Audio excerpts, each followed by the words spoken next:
दोस्तों आजकल हम लोग बहुत सारे प्लेटफॉर्म से ऑनलाइन ट्रांजैक्शन करते हैं, मनी ट्रांसफ़र करते हैं, चाहे वो फ़ोन पे हो, पेटीएम हो या फिर गूगल पे हो। बट क्या आपको पता है कि हम लोग इतना ब्लाइंडली ट्रस्ट क्यों करते हैं इन सब पे कि हमारा पैसा कहीं नहीं जा रहा है? तो दरअसल इसका एक्चुअल रीज़न है एसिड प्रॉपर्टी। जी हाँ, atomicity, consistency, isolation and durability. ये जो 4 प्रॉपर्टी है, ये हमारे आरडीबीएमएस को, रिलेशनल डेटाबेस को बांध कर रखती है। तो चलिए अब एक-एक करके चारों को समझते हैं। तो पहला प्रॉपर्टी है एटॉमिसिटी, जिसका मतलब होता है कि या तो ट्रांजैक्शन कंप्लीट होगा या फिर बैक आ जाएगा, बीच में कहीं स्टक नहीं होगा। अगर मैं आपको एग्जांपल से समझाऊं तो दो पर्सन है ए और बी। या तो ट्रांजैक्शन ए ने बी को पैसे सेंड किया, तो या तो बी के पास पैसे पूरे जाएंगे या तो बी के पास कुछ नहीं जाएंगे। ऐसा कोई सिस्टम नहीं है कि बीच में पैसे अटक गया या बीच में रुक गया। या तो कंप्लीट होगा या तो कुछ नहीं होगा।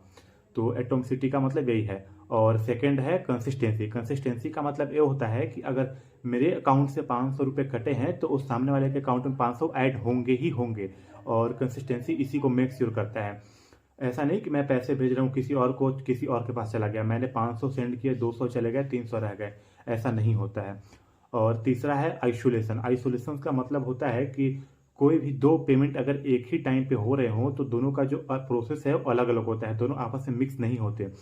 फॉर एग्जाम्पल मैं समझाऊं तो अगर आपके पापा एटीएम से कोई कैश क्रेडिट कर रहे हैं या पैसे निकाल रहे हैं और उसी टाइम पे आप भी कोई ऑनलाइन नेट बैंकिंग या फिर फोन पे गूगल पे के ट्रांजेक्शन कर रहे हो, तो दोनों का जो प्रोसेस है वो अलग अलग है, दोनों आपस में मिक्स नहीं होगा, दोनों का कोई इम्पैक्ट नहीं पड़ेगा, कोई दिक्कत नहीं होगी, आप इजीली कर सकते हो।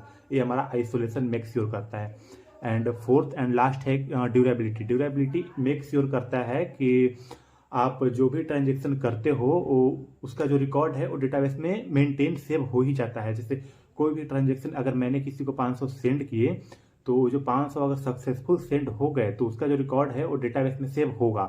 फिर चाहे वो सर्वर क्रैश क्यों ना कर जाए या कुछ भी, जो बैंक है, बैंक का आग लग जाए, सर्वर में क्रैश हो जाए, सर्वर में आग लग जाए, कुछ भी हो जाए, उसका जो डेटा है वो रिकॉर्ड हो जाएगा, वो कहीं नहीं मिटेगा। अगर एक बार ट्रांजेक्शन कंप्लीट हुआ तो उसका डेटा मेंटेन हो ही जाएगा। तो यही 4 प्रॉपर्टी है जो हमारे कोई भी ऑनलाइन डेटा ट्रांजेक्शन या फिर मनी ट्रांजेक्शन को मेक श्योर करती है कि कहीं कोई गड़बड़ी ना हो।